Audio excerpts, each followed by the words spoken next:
All right, folks. Well, we're here.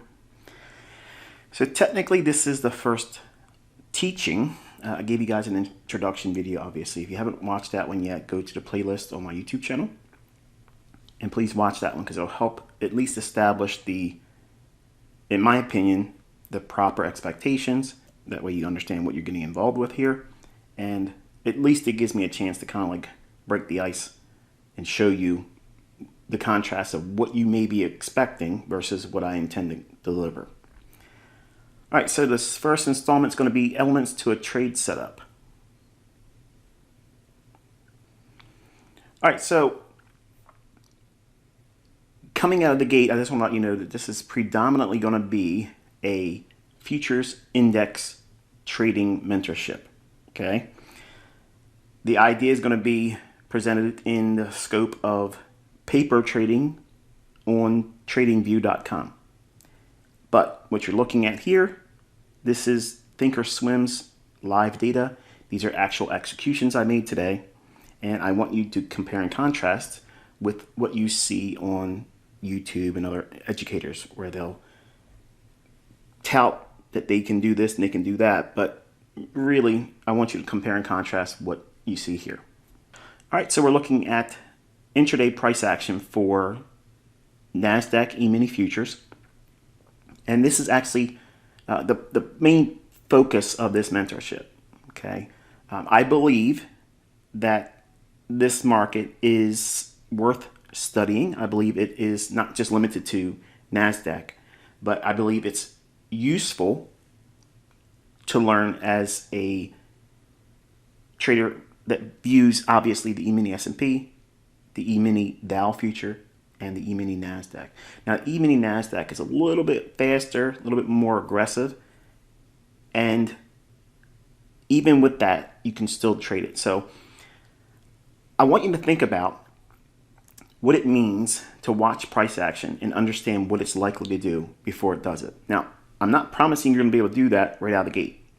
What I'm going to show you is the compare and contrast to how I can trade versus what I'm promising to teach you in this mentorship, how to find specific setups in your demo account, okay, or your paper trading account.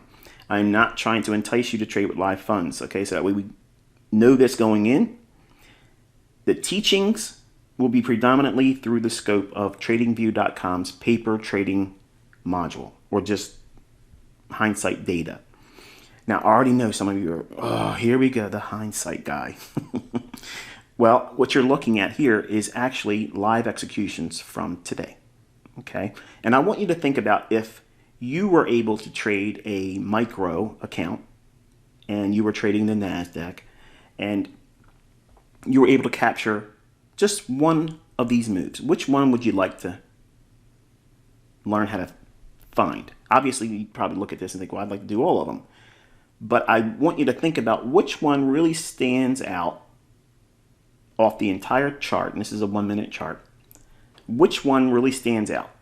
And I'll give you a moment. You can pause the video and unpause it when you're ready. Some of you folks never, ever pause it. All right, so obviously we can see how the market moves from here. Okay, 2 orders executed here. Whenever you see this, this is actually a reversal. So if there is a trade on long, it'll reverse and take you the other direction. Okay, and then this one here, this is a reversal as well. Then another close, and then another long entry, the exit, a short entry, and then the cover. Okay, I'd like for you to consider what it would take for you to find consistency and how many handles, how many full handle moves in an index futures contract that would satisfy you. And when I say a handle, that's essentially 4 ticks, the minimum fluctuation in these markets. An example would be if you were trading the E-mini S&P and you were trading obviously the 4450 level and you went long. If it went to 4451, that's a full handle, okay, or 4 ticks, or 4 times $12.50 or $50 per handle. The NASDAQ is $20 per handle. So it's slightly different. but it's faster. It moves a lot more handles, a lot more aggression. Now, it doesn't always move faster. Sometimes we'll have a lethargic price action in this indice or another out of the three. That would be the S&P, the NASDAQ, and the Dow. I personally don't trade the Dow that much, but there's a lot of my students that love trading the YM. But YM is the symbol for the futures contract. And these three markets have the luxury for you that may not have the capability to put up to like $17,000 margin if you were going to trade one full contract of the NASDAQ futures. Most brokers, unless you're using a discount broker, they're going to require you to have deep pockets in the sense that you're going to have about $17,000 and about $12,500 for an E-mini S&P full futures contract. Okay, you take basically a fraction of that, and you can trade a micro on each one of these markets. But obviously, it reduces the number of the tick multiplier because you're trading with a lot less technically leverage. So I'm going to get into all that, but I just kind of want to begin the conversation informally, but also just kind of show you what it is that I do versus what other people do. Okay, so I'm not trying to,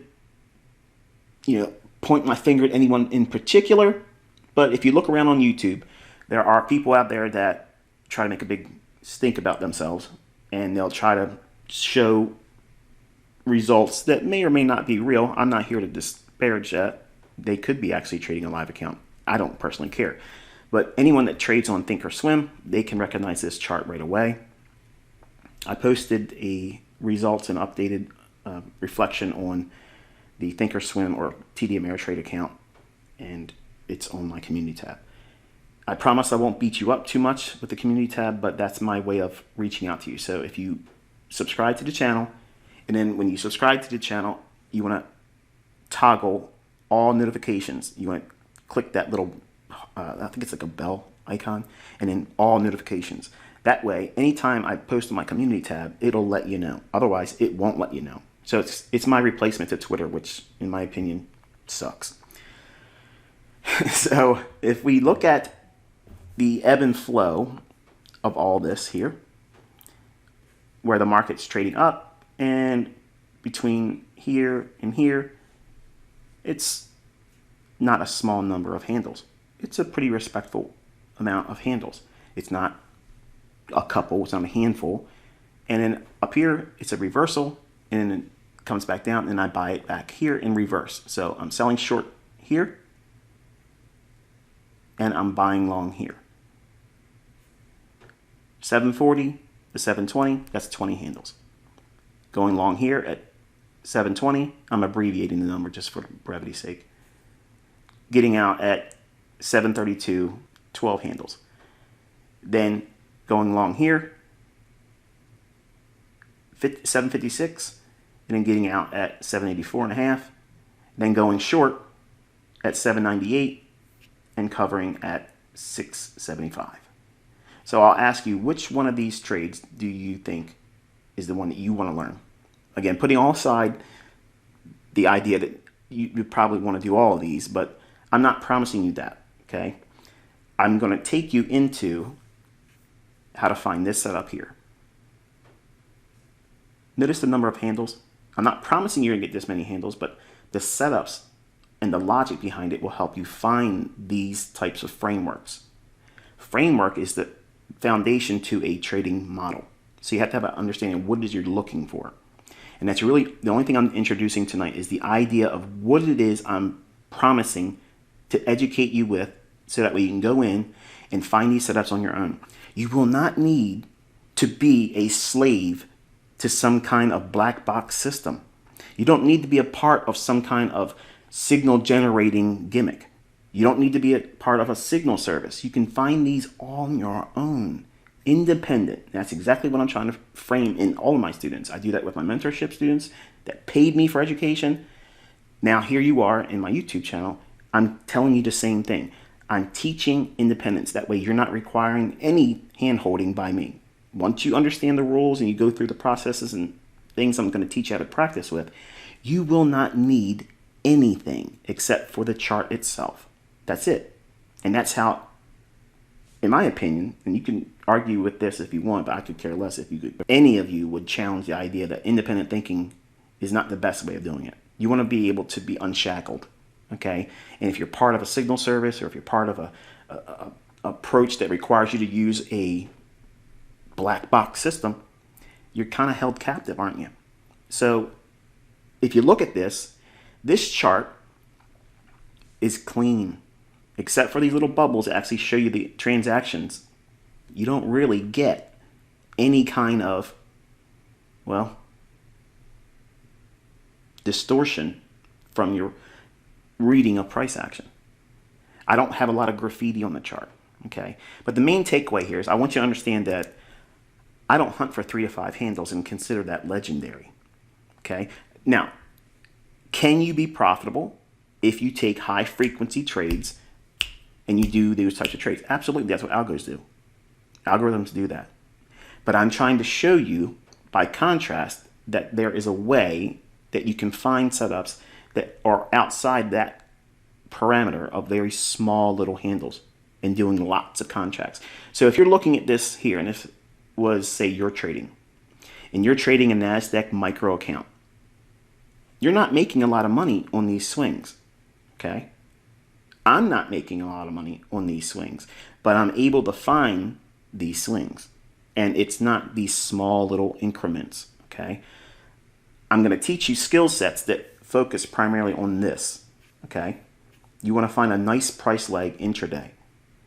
I'm not promising you how to buy, sell short, buy, sell short, buy, sell short. That's mine, okay? I'm not teaching that. And then some of you are like, oh, you're a jerk, you're this, you're that, whatever.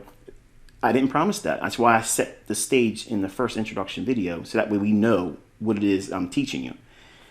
If any one of you here don't want to learn how to take this type of trade, you're welcome to not continue and turn this video off and go watch whoever, okay? But I think if you give it a chance, you'll find some amazing things that bring clarity to reading price action. All right, so we're looking at the NASDAQ futures March delivery contract, and this is a TradingView chart. And if you've never used TradingView.com, the way you would pull this symbol up is NQH2022, okay? And this is a weekly chart.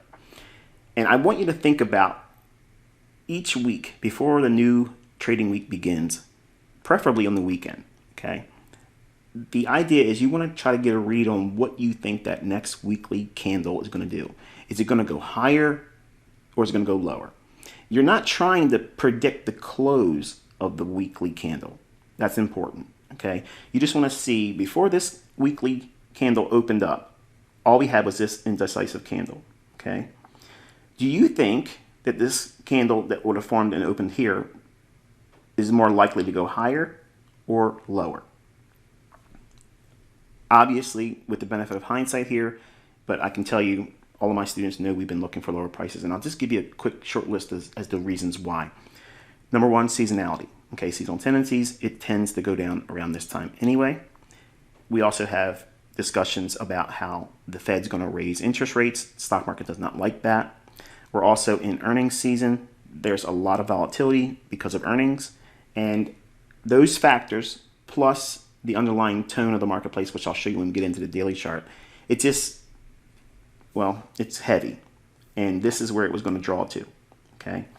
Did I expect this entire range to be delivered in 1 week? No, that's not important. The point is I'm expecting the weekly candle to expand on the lower end, okay, or go down and gravitate towards this low, which it hasn't broken yet, but I think that's what we're probably going to aim for on Sunday's opening going into Monday's trading. So that's where I think it's drawing to. And that's the component I want you to focus on with your analysis. What is the market likely to draw to? When I say draw to, think of it as price being a paper clip, okay? And then you have this magnetic impulse that specific price levels and seasonality, okay, will put on price. It'll cause price to gravitate towards certain levels. And the measure of speed and magnitude that it moves to get to these levels, you learn that over experience. That's not something I can transfer. It's something you have to practice and see and study, and you get a rhythm for it, okay? Every educator knows what I mean by that, and every student that's been trained successfully by any other educator will not understand exactly what I mean by that. You just get a feel for it. It's experience. There's no way of defining it outside of that. In the early stages of your development, you want to at least try to focus your attention on where that weekly candle is going to do. Now, here's the thing. It may start the first half of the week, or maybe just one day, expand lower. And if you get it set up in that, that's it. You're done. That's how you start working towards consistency. No student ever should try to trade every single session, every single day, because the only thing you're doing is building an expectation that you're going to be able to do this every single day profitably. And then if you do get a run of profitability, as soon as you get a losing trade, it's going to blow your mind, and you're going to want to correct it quickly, and you're going to start making irrational decisions. And then you enter that loser cycle I've talked about many times in the YouTube channel. So the only thing you're looking for is a likely movement higher or lower based on the weekly candle. Okay, that's all you're doing. That sets your initial bias for the week. On the daily chart, you're looking for swing highs and swing lows to get your liquidity, and majority of your trading and the draw on liquidity, what makes the market go higher or lower, it's predominantly found on this time frame. Okay, so majority of your analysis should really be linked to this time frame right here. You have to have an assumption whether you're going to be expecting that weekly candle to expand higher or lower. That's your weekly bias. But then you have to go into the daily chart and figure out basically where you are in the grand scheme of things on that weekly range expanding higher or lower. Because we're looking for lower prices and we're looking for weakness, the expectation is we want to see every short-term low, like this would be a short-term low, this will be a short-term low, and underneath those lows is going to be sell stops. Okay, that's liquidity. When I say learn to start looking for where the market's going to draw to, it's drawing to one of two things, okay? It's drawing to stops, which is liquidity, or it's running to an imbalance. Now, what's that mean? Above old highs, buy stops. Below old lows, sell stops. Imbalances is something like this over here, where you have one single candle pass higher, and the previous candle's high is here, and the next candle's low is here. So it only went up one candle, nothing moved down to overlap with that same delivery on that price candle there. So in other words, that's an imbalance. It's only going higher and nothing else is here to offset that and efficiently deliver price on the opposite end. Now, you probably heard of the theory, auction theory, okay? And folks hear me try to communicate some of these things and they'll run away with, oh, he's just talking about auction theory. And it's not.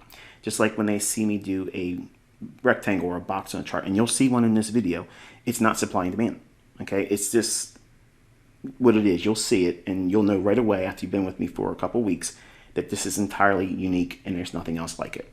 And I'm certain the majority of you are going to fall in love with this model. So we're looking for lower prices. We're looking for an expansion. I'm using the benefit of hindsight, but I can promise you again, this was discussed. We were looking for lower prices in my paid group. And if I did not say that, I have a lot of students that are making YouTube channels. They are welcome to come out and say I'm a liar. So we're looking at the daily chart, and we're going to drop down into the hourly chart.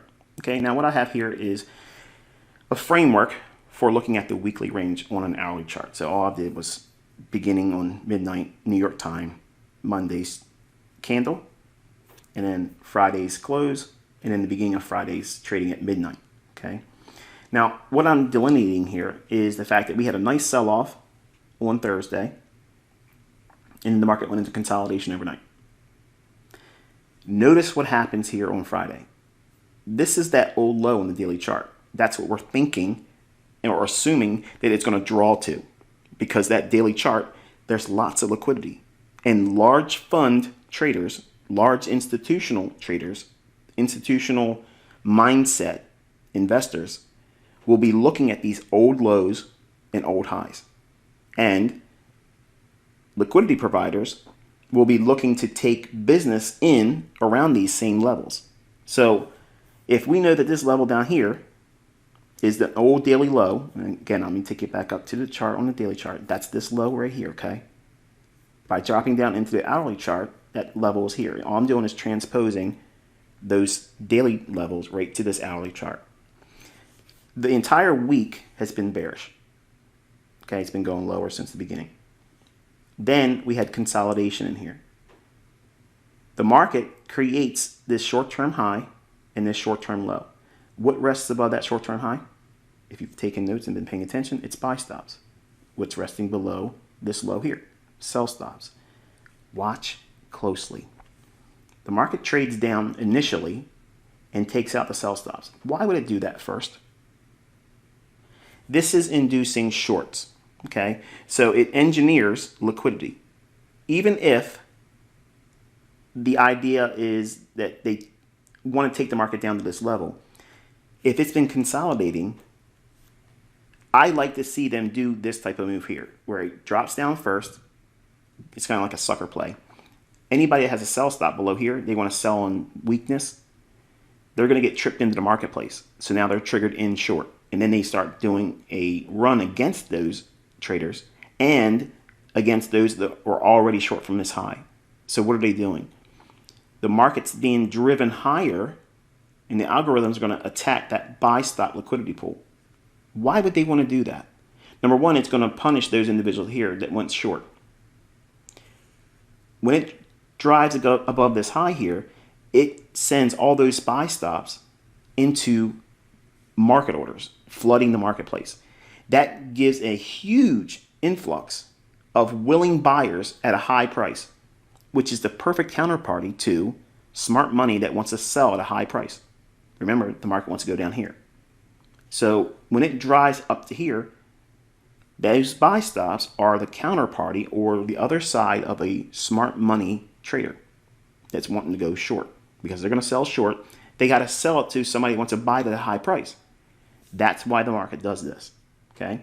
In your notes, you want to record anytime a significant price move lower is expected, always anticipate some measure of a stop hunt on buy stops or a short-term high being taken out. Obviously, it's reversed when you're looking for higher prices. Generally, you'll see a short-term low taken out and sell stops taken before you see a very pronounced rally higher. Don't take my word for it. Go through to your charts and you'll see it's actually occurring almost on a daily basis. So we're going to drop down into a 15-minute time frame.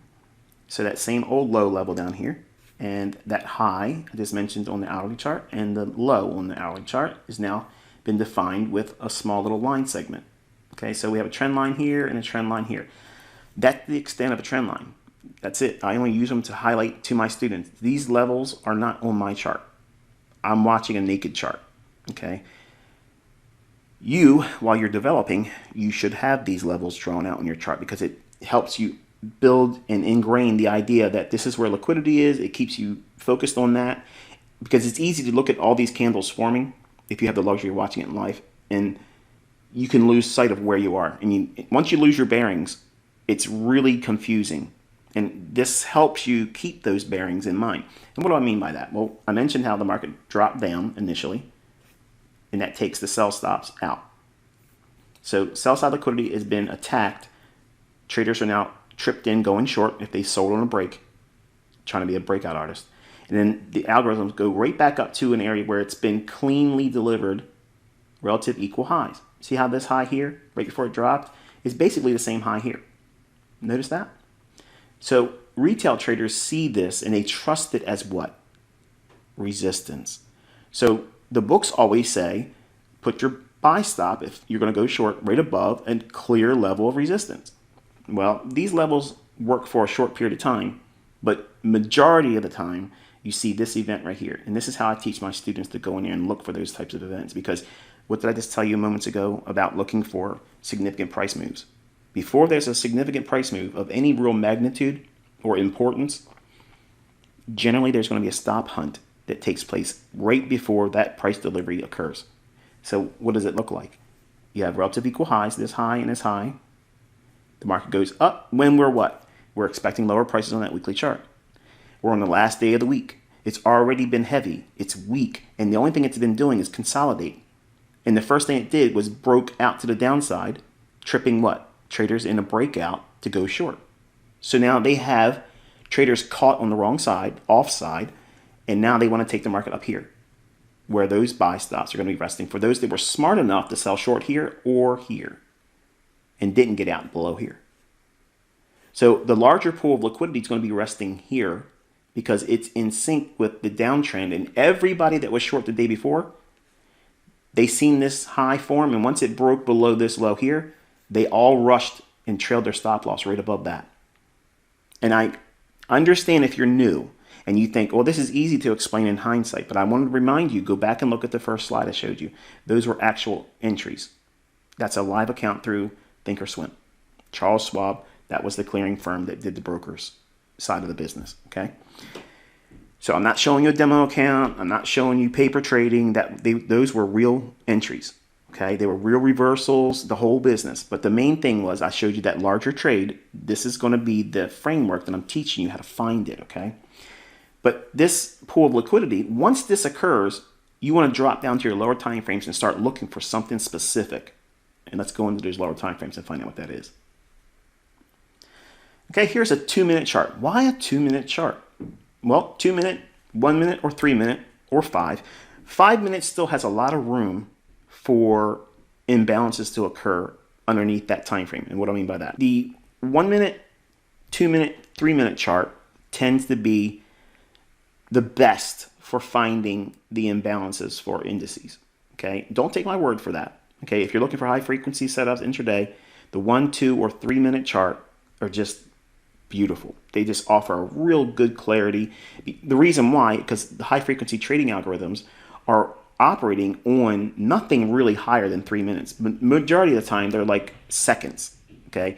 15 second, 30 second, 45 second, 60 second intervals, okay? And what they're looking for are these small little imbalances. And what does that look like? Well, we have that run on the buy stops here, okay? Remember that old high here, the old high here, old high here. It runs right on through that.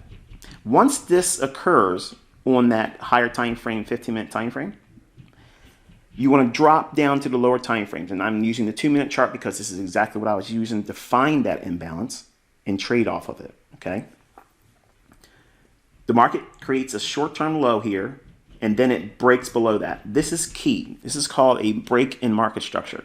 Now, the foundations and underlying framework is we're in a market that's what?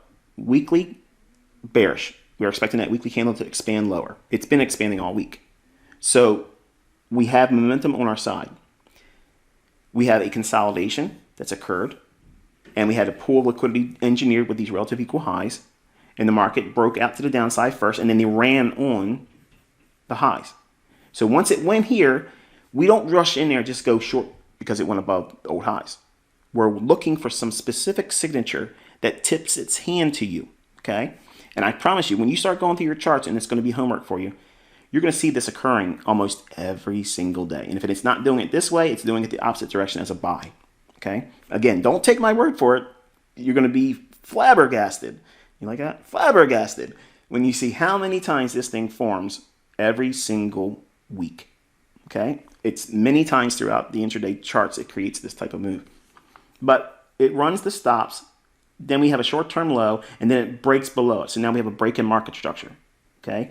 Once this low is broken, you're going to look for this little area here. That's that imbalance I mentioned in the beginning, right? So what's happening is the market's going to go right up inside that area there, and that's where you want to sell. Now, if you don't sell there, you can drop down to a lower time frame 1-minute chart. If this was a 3-minute chart, you can go down to a 1-minute chart and look for that to occur on that time frame as well. And it many times will form if you're looking at a lower time frame, like say this was a 5-minute chart, and you looked at a 1-minute chart, you'd find one down in here. It's a matter of scaling down in your time frames, because once you have an underlying premise to the market now likely to go lower, it becomes an easy thing to look for these types of things. So in your chart, once you're developing this idea and learning it, you're going to highlight this candle's low, this candle's high, and this right here is what I teach my students as a fair value gap. Okay, you don't have those in books. Okay, you don't have any of that kind of stuff out there. It's something I introduced back in 2016, and obviously a lot of people discovered how good it is, and they try to make courses with it. But I'm gonna not touch that right here.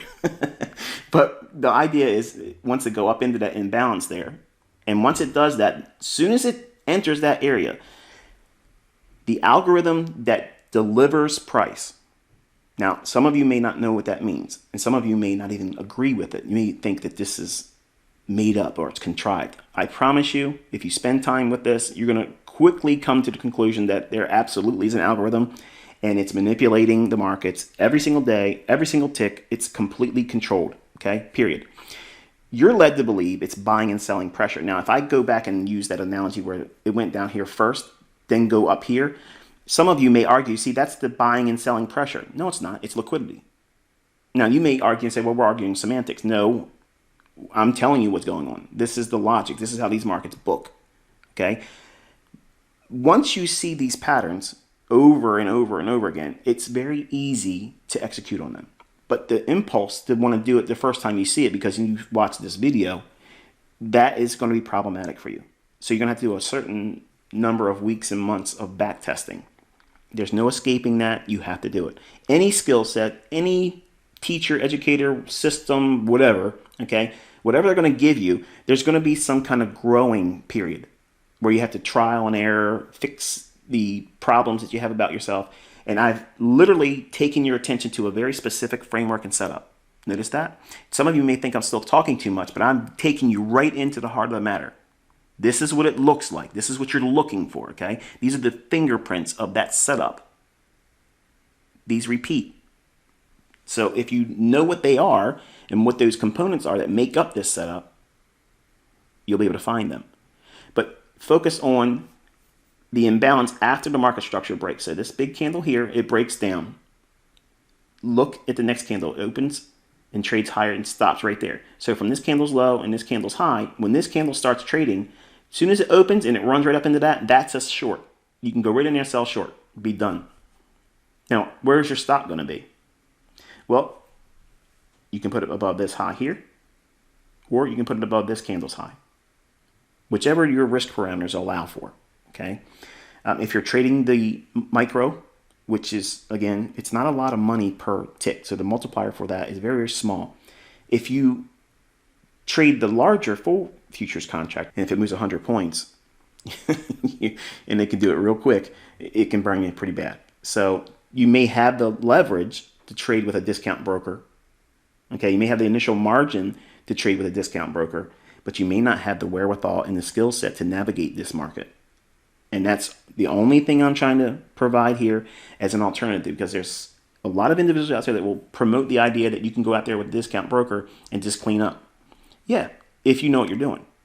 But you don't need a discount broker to be profitable. Okay? Looking at this further, we're going to look at the logic in here. And I want you to think about after this forms and you see that as your choice setup or entry. If it starts to move lower, you can still get in it. There's no reason not to think that you can't get in it here or in here. It's close to or in close proximity to where that area is as an entry. Once we take out a low, though, once that occurs, then it becomes a matter of your chasing price. And if you try to get in, especially if you like use a market order, you may see it trade right to this low and say, okay, now I believe it's going to go down. You put a market order and sell short, and then slippage gets you down here. And that creates a larger area of risk that you have to assume, and it's problematic. You want to learn to trust going short when the market's going higher, and that feels scary at first. But once you start seeing this pattern form, it becomes easy to trust it. And in fact, you want to be doing that. You want to be selling short, expecting lower prices right when the candle's going up. And retail traders can't grasp that many times. It's just like it goes against the logic because they think I got to have confirmation. All the books say I have to have confirmation. And that's somebody that's coming in late. That's someone that doesn't know how to read price. They can't really follow it. And usually they're the people that will trade short with additional sell stops. They'll put sell stops below the marketplace, and then that's the momentum entry for them. And it's kind of like a no-brainer. In fast markets, it works. But if you don't know what you're doing, you try to do that in a market that's consolidating or about to reverse, it hands you your backside. Okay, so if you're looking at this framework here, and we've taken the buy stops, we have our entry pattern here, what would you be looking for as a downside objective? Well, I'm going to teach you the liquidity matrix. Okay, and sounds pretty cool, sounds neat and all that, but watch what it is. This here is your range. This is the low of the day, and this is the high of the day thus far. So if we take that range and split it from the low to the high to get the midpoint, all of this can be determined by a simple 50 level on a Fibonacci. So you drag your fib from this high down to that low or vice versa and have your 50 level highlighted. Then anything above that 50 level, this is referred to from an algorithmic stance as a premium market. It means it's expensive. Now markets can stay in a premium for a while and not go to a discount, which would be below the 50 point. Okay, 50%, anything down here is a discount. If you're bearish, if you're ever going short, you want to look at the previous range. Where are you at inside that range? So when this formed here, that little fair value gap, once that formed, you're thinking, okay, we are in a premium, so algorithms will want to go to a discount. That's the opposing side of the marketplace. So if it's going short here, it's driving the market lower. What does that mean? The algorithm is going to start pricing lower. You can have all the buyers in the world come in. If the algorithm is in a sell program and it's going lower, it does not matter. It's going to reprice lower and lower and lower. And then what will happen is those buyers that may come in with a huge influx of volume, they're going to get crushed and they get squeezed. You ever hear that term, oh, this is a bear squeeze, this is a bull squeeze? All that is an excuse for them not to know why the algorithm's doing what it's doing. That's it. That's all it is. It's an out. Okay? I'm telling you, this is what's really going on. So the market's moving from this premium high, this specific entry point, to a level below the 50 of this range, this low and this high. Now, I want you to, again, go back and rewind the video once we're done and look at that execution page where I showed you my entries going back and forth, up and down, and where I got out at, where I got in at, okay? I want you to think about what below this level here, the 50 level, what is resting below here? Sell stops. So now think about the idea of someone like you and I that would see this ideal entry as a short. We have to sell to get in that short. How do we get out of that short? We got to buy it back or cover it by buying. Well, we're going to find willing sellers at a low price relative to this point here. They're willing already sitting down there with their sell stops right below that low. Now, look closely. What else resides right near that low? Do you see it? Pause the video before I show it to you because it kind of ruins the experience. Because if you find it and I don't tell it, it feels good. Right there is that imbalance I mentioned. Okay, it's only one single candle passing up, and the previous candle's high and the next candle's low. That area right there is an imbalance. From this area here, it went down below the 50 level and attacked these sell stops and completely closed in this imbalance. So every point of this candle's high to this candle's low, that range with the candle only going up, that's a buy side imbalance. It has to have an equal delivery to be efficiently priced and booked by the algorithm. It goes down and completely closes it back in with down movement. Notice the candle on this here, it opens and then trades down. So it fulfills its role of balancing the buy side offering, now the sell side offering. So that is an efficiently delivered price move.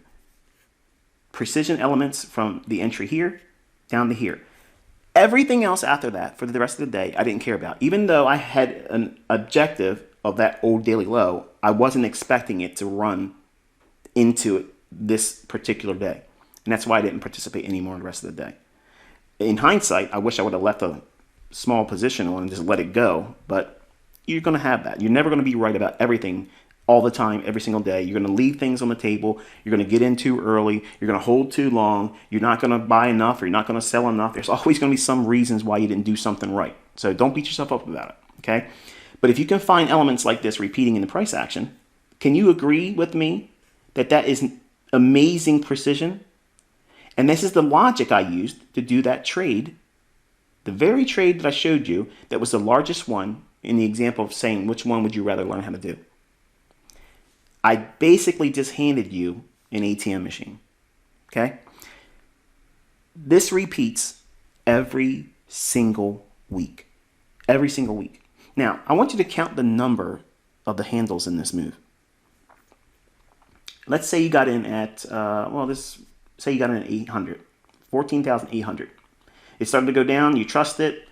Okay, we're going to go short. Ideally, you want to enter as it goes into that, but it's going to take time for you to trust that.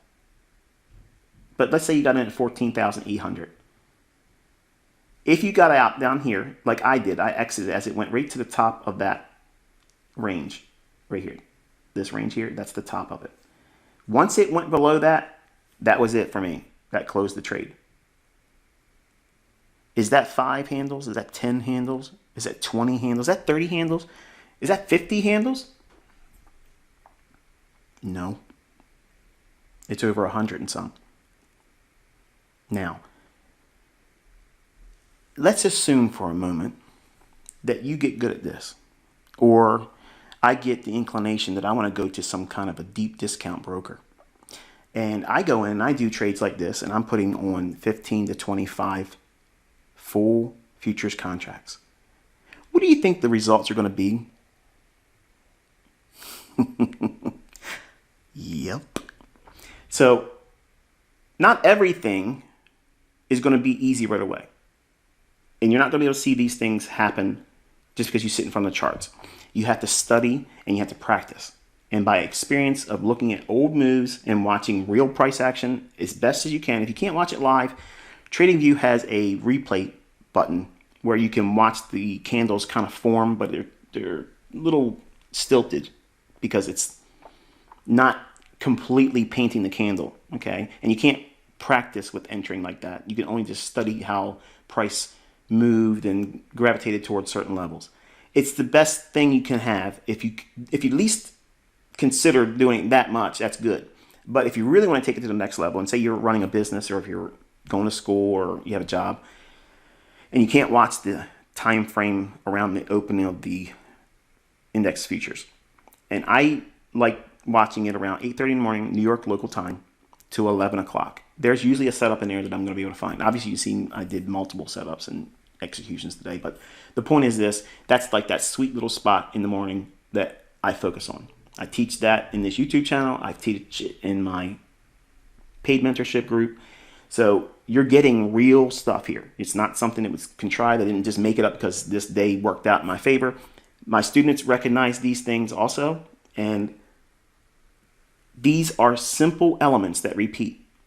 What you're looking for is a run on liquidity, buy stops or sell stops. If you're bearish, you're looking for buy stops to be ran. Then a break in market structure, lower, a short-term low being broken. That's what it looks like right here. Short-term swing low. We have a candle high. A candle higher to the left with its low here. Then you have the low of this candle, and the next candle's higher low than this one. So you have a swing low formed. If you have that, and then you have a break below that, if it happens that creates a gap like this, that's what you're looking for. When it trades up into that, you can go short. Or if you want to use sell stops, you can use a sell stop in this candle here, and this let it trip you in, and then use the high of that candle as your stop. That may be too wide for you, but I mentioned the logic around this is you're using a micro. Okay, micros aren't that big of a deal. It's not a lot of money. Okay, you're not risking a full futures leverage. It's very, very small. So if you're looking at these types of setups, and you can find them forming repeatedly over and over and over again, and you study them, you're going to see that you don't need to get these little 5 handle moves, these little 10 handle moves. You can make a living doing that. Don't get me wrong. I'm not trying to say that people cannot be profitable and wildly profitable. But when you learn how to do something like this, and you're able to pull down this number of handles, and then you have sound money management, nothing compares to it, folks. These are the things that I use when you watched when I was on Twitter and I ran up the demo accounts really high. These are the types of setups I was using. These types of setups, and as the account grew, it was more demo account leverage. Well, I'm not using a demo account right now. I'm showing you with a Thinkorswim. And anybody that knows Thinkorswim, when I'm showing you those screenshots, the paper trading shows as orange. Everything on that page is orange. When it's a live account, it's green. Okay? Also, here's the rub. With a demo account, it's just demo. Okay? I'm not trying to promote the idea that you're going to get rich. Notice that account hasn't gone bonkers. It hasn't ran up to $1 million, because this mentorship is to hopefully inspire you to pick up a skill that, if you deem it useful and you decide at your own discretion and your own timing, and you assume that risk on your own, because I'm not going to tell you to do this, if you decide to get really good at this and you put money behind it, that's a skill set that could, I'm not promising, but it could alleviate some of the problems with what I believe is coming in terms of financial hardship, not just in America, but everywhere. Jobs are getting harder and harder to have. The economy's a mess. So how do we answer that? How do we get another income stream coming in? This is, in my opinion, this is one of the ways that you can at least investigate the idea of doing it. All right, so I'm going to give you some homework in closing. I want you to go through all of the E-mini futures contract charts, okay? Just like I showed you here. These time frames, go back and look at the presentation and see what the time frames I gave you. Listen to what I gave you in terms of audio commentary. That is enough. In fact, I gave you a ton. And it may have your head spinning if you're brand new to me, or if you're brand new to technical analysis or trading. You may feel like, man, this is too fast. Do not send me an email. I promise you the lessons I have planned will help eliminate and answer majority of the things you're going to ask. Just try to study and keep up with the pace that I'm going to put you through, which isn't going to be all that bad. But as we progress deeper into the teachings, many of the questions that are going to come up, or when you start going into the homework assignment, where you're looking at old data, an intraday chart is anything less than a daily chart. So like a 4-hour chart, that's intraday. 1 hour chart, that's intraday. 5 minute, 3 minute, 2 minute, 1 minute, all those time frames are intraday. What you're going to be looking for are breaks in market structure after a pool of liquidity. Okay, buy stops or sell stops have been taken in an opposing direction of your weekly expected range. In other words, are you expecting higher prices or lower prices on the weekly range? So if you're looking for lower prices, your focus is on a run above an old high. Once that forms, then you're looking for a break in market structure on a lower time frame. Once that occurs and you have an imbalance, that's your trigger. Okay? And then you split that range that was created, find out where the 50% is, and then if you're selling short, you want to find something like an old low or an imbalance to aim for as your target. And you want to get the closest target. Don't try to get fancy and say, okay, well, I think it's going to go down to that lowest low, and try to use that for your exit. Because sometimes these markets can deny you that. So low-hanging fruit is how I teach. You want to have the easiest target and then allow the market to go farther and you just not be a part of it. It's okay. Is 125, 130 handles in an index not good enough? I think it's good enough, but I'm probably just biased. But the homework assignment is, again, you going through the charts using the logic I framed in this introduction lesson, looking for break in market structure. I also have lessons in this YouTube channel that talks about market structure breaks and things like that. And then you're going to look for the imbalance in price, which is that fair value gap. Then you're going to determine where an opposing high or low resides, then log and backtest the number of handles you see in hindsight examples. In other words, how much did it offer? And you're going to get a collection of doing that. The next lesson, I'm actually going to show you how to go back into the charts and look for them, how to log them in your journal, and give you more insights about how you can find these setups that repeat every single week. Okay, so again, I'm going to build on this foundation in the next episode. The next episode will be next Tuesday, and the time upload will be 10 o'clock New York local time. Hopefully you've enjoyed this one. Until I talk to you next time, I wish you good luck and good trading.